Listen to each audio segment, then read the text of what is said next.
guys, we're back in the building. Yes, thank y'all for y'all who have already been tuned in to the first part of our show. Tonight we have been talking about the topic, when is enough enough, sis? Let that nigga go. Peaches talked about a situation where her partner had a baby on her, and we talked about, you know, I know it sounds fucked up, huh? But I mean, it is what it is. You know, everybody's relationship is different. She told her story. I told my opinion on it. She basically let us know why she stayed. And everyone has their own different reasons for different things. I have 2 different occasions with both my serious relationships with both my children's fathers, where I should have left way before I left, and I didn't. I speak about this freely because this is my show, and that's why I started it in the first fucking place, because you need to be careful who you have motherfucking kids by. I stand by that. I stick by that. This was part of my healing process, so I choose to talk about it, and they both know how I feel, so, you know, it is what it is. I don't say their names, but if you know, then you fucking know. So, yeah. I hope that someone will call in and give us their opinion. The telephone number is 404-254-4347, and we are taking calls right now. But in part 1, we did say that I was going to tell a situation that I went through and why I stayed before, you know, I left years later. So I'm going to start talking about that, and if I get interrupted with a topic with the opinion from a caller, that would be fucking great. That's fine. Still calling anyway. Right. We definitely want to hear y'all. But in the meantime, of course, we still got to give our listeners something to listen to. And I didn't tell my side. So, you know, I might get through it. I might not. But like I said, make sure y'all call in 404-254-4347. And basically, this was a situation where I had just had my oldest son, and if you haven't listened to the episode on my podcast where it's actually my first episode, which is on Spotify, it is called Be Careful Who You Have Children By. I gave a brief, I need to go back and listen to that. I might need to update it. I know I was hoarse as hell, and I was definitely in a different mental space than I was when I did that last year than what I am now.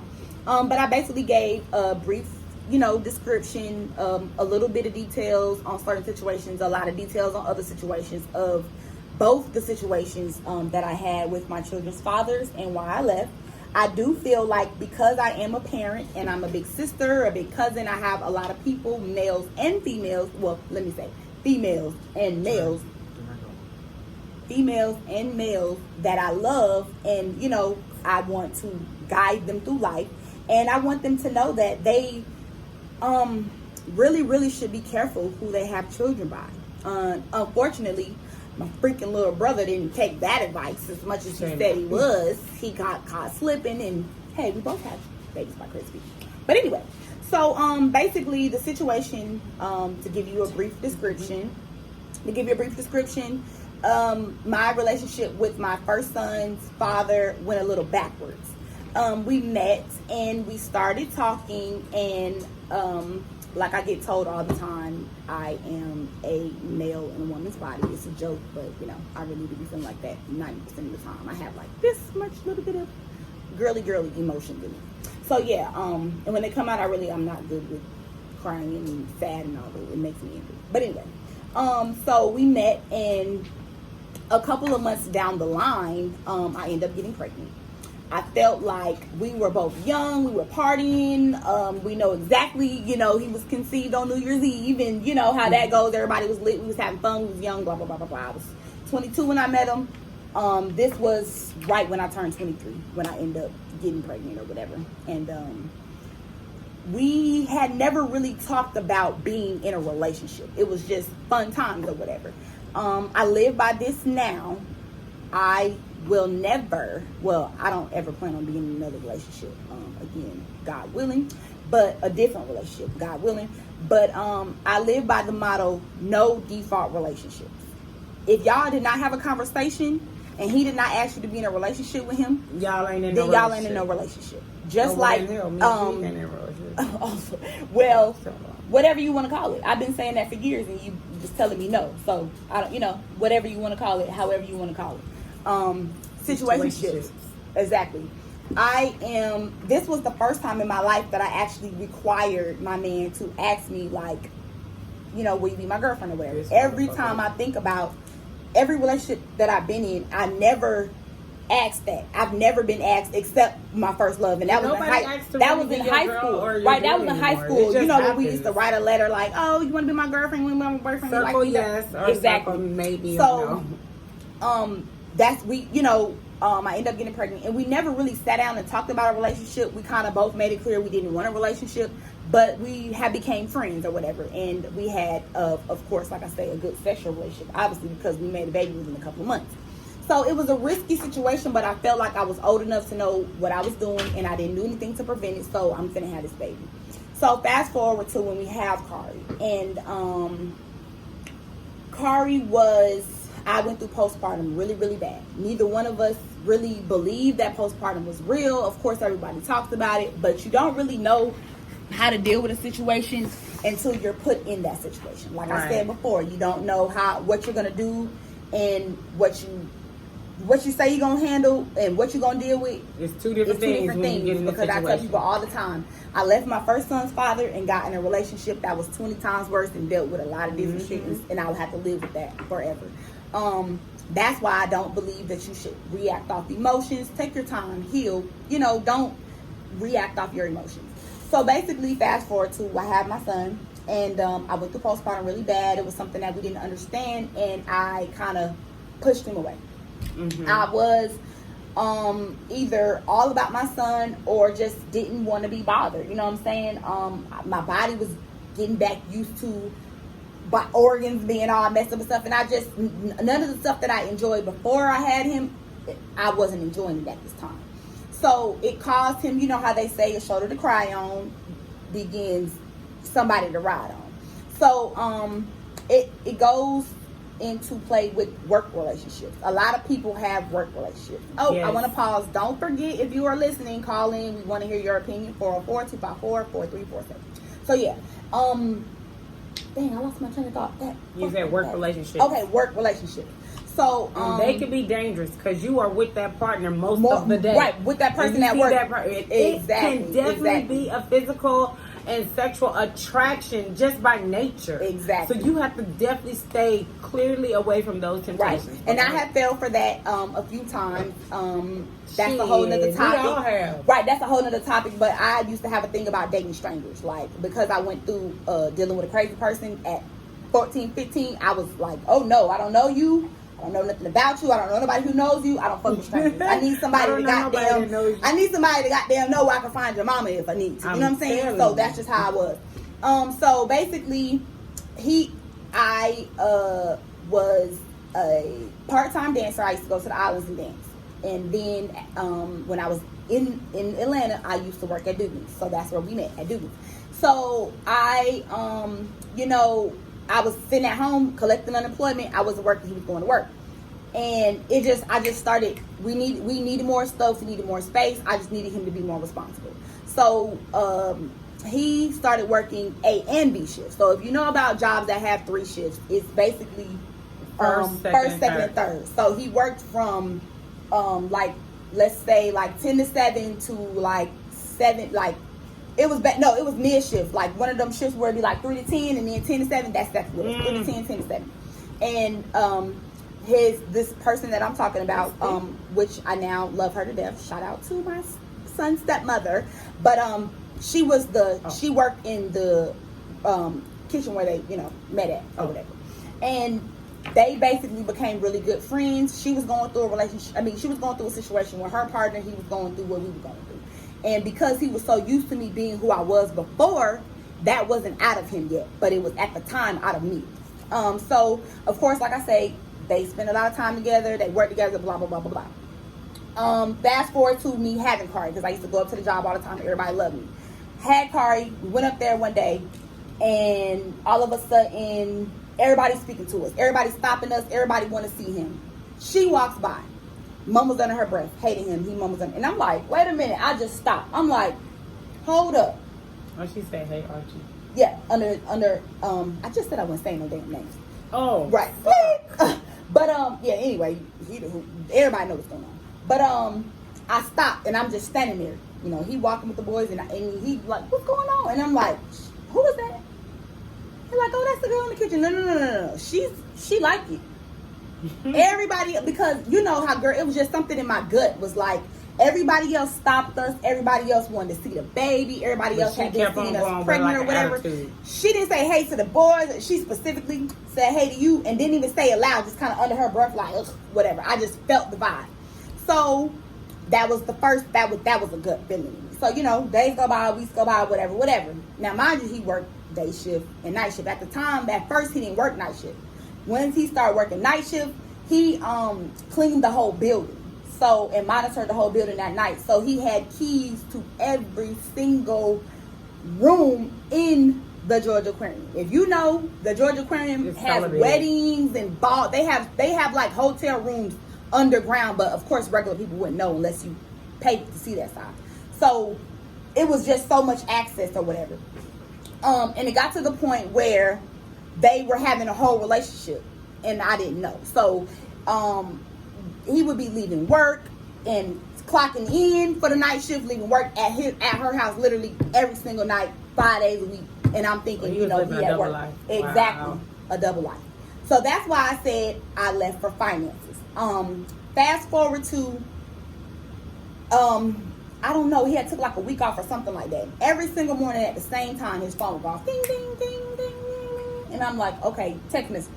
So one morning I was up feeding Kari and I just so happened to be like, give me this motherfucking phone. Who keep goddamn texting me? The message is read clear as day. Good morning, the love of my life. My heart dropped. Because I had knew it. I just didn't have proof of it. I didn't know it was her. I knew it was something. Yeah, it's like when you already know and when you really get the proof, it's just like. Exactly. So it's almost like your life flash in front of you. Right, your heart drops down to your stomach. Right. So, of course, you know, I wake that ass up. What the fuck's going on type shit. I start acting a fool. You know, he gave me a lie to shut me up, blah, blah, blah. Okay, whatever. Of course, women, we don't let it go. It's going to stay on us, especially if you really are doing something. It's an intuition. Especially if we're in tune with you, we love you, we pay attention to your movements. When most of the time, fellas, when a woman asks you a question, she already know the answer. She just wants you to verify it or fucking lie. That's going to be, depending on the maturity of the woman. Like she said before, in her situation, if you listen to part 1, she said before several times, I asked you, blah, blah, blah, blah. I asked you next. Exactly. Just come through. Come Then, you know, shit just start going left. Like she was in love with him at this point. Now, mind you, this is all, you know, let's fast forward to my son's first birthday. Someone ends up seeing him on camera, sees him walk back inside with work clothes on, you're fired, blah, blah, blah, blah, blah. Okay. So, of course, like you say, rumors and stuff going on. It was like how you said the hospital thing, a mishap happened. He ended up getting locked up. I'm like, okay, so is this bitch goddamn gonna happen to bind? Cause baby, and he's like, no. I'm like, oh no. You definitely got a whole nother girlfriend. Like you said, you're living a double life. So since I know about it, is she putting in on this? Cause I don't want to do it. I don't want to pay it off. I'm not gonna. I know you got the money. Yeah, you're right. I do. But shit.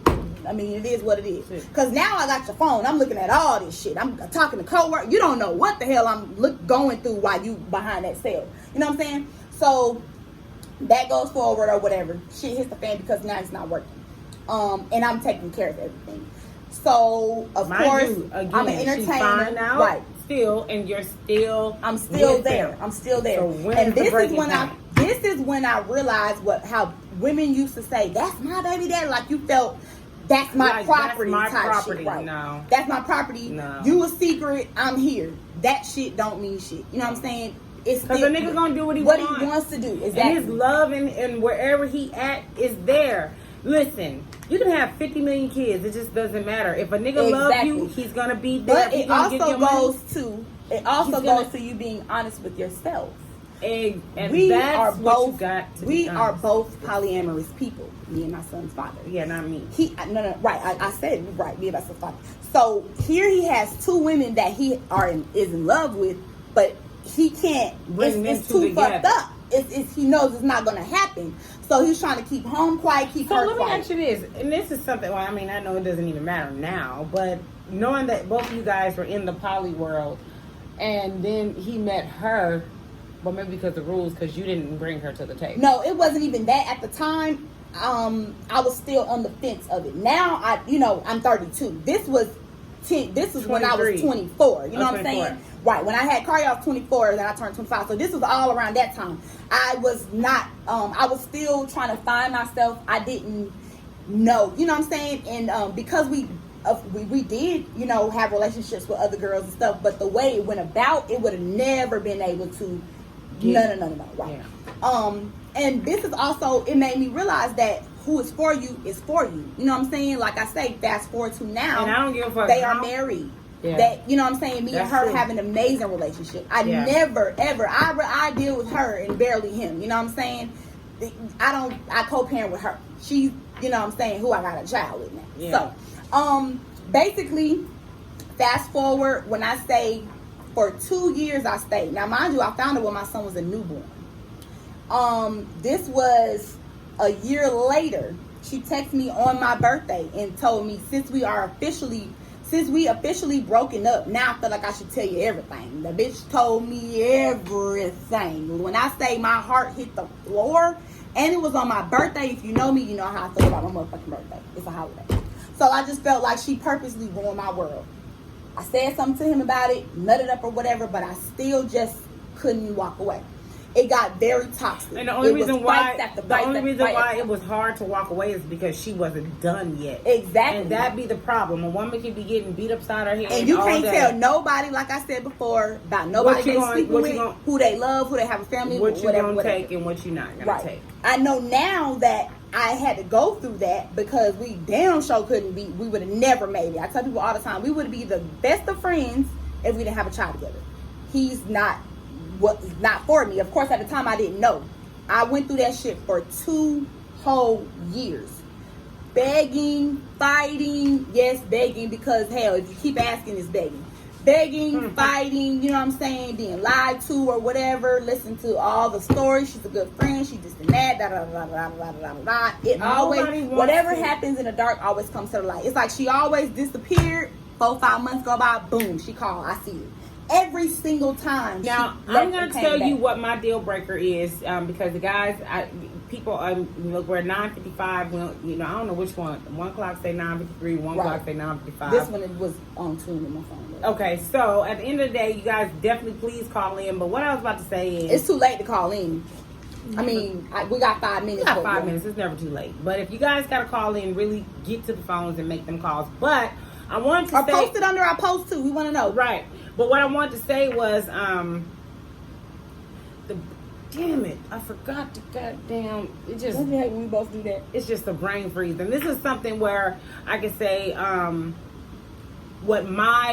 I don't care what it is, but I'm not gonna be nobody's side bitch. Right. That's where it's a it ain't even no thinking and about. See, that wasn't my position. You get what I'm saying? No. Right. No, you weren't. Right. But I'm saying for me, because at the end of the day, the question is, when is it time to leave, sis? Right. And at the end of the day, I'm not gonna compete. This me personally. Right. But do you realize, even not being the side bitch, you're still in competition? You know what I'm saying? He's lying to both of y'all. Even if he's telling her what's really going on, you don't know what he's really going home. Right, but I'm saying when that comes full surface, if it comes full surface, to where I feel like, nigga, you telling me and you doing you, exactly. I can't compete with no woman. Exactly. I can't. But crazy part about my situation was that was not my deal breaker.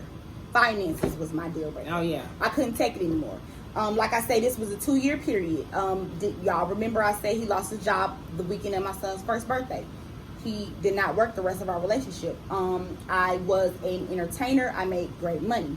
I went from working at this club to working at Blue Flame. Yes, I will always be a Blue Flame girl. Shout out to Blue Flame.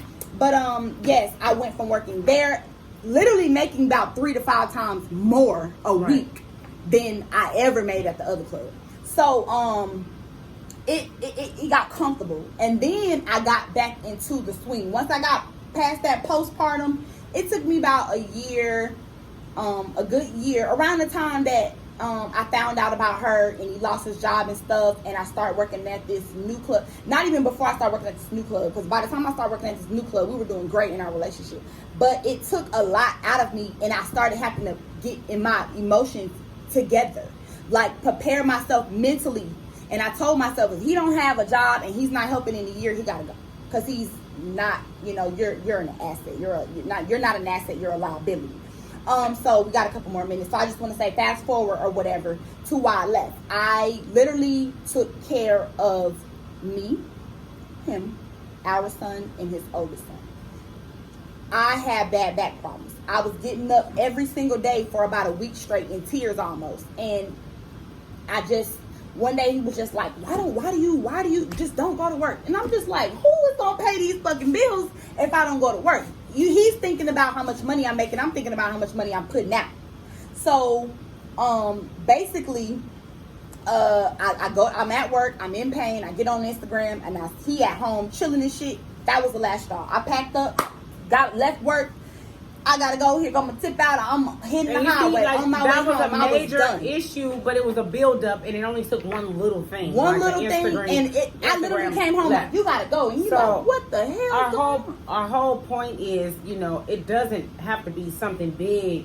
Exactly. It's two different scenarios. You know what I'm saying? In order for that to be the deal breaker. So you guys. Right, and we would definitely have a part 2 of this. We would probably do this on maybe dinner with friends or on a YouTube episode. We got all this different stuff going on, so make sure y'all following us. But I did tell y'all that I was going to share my promo code for Shape LLX Official.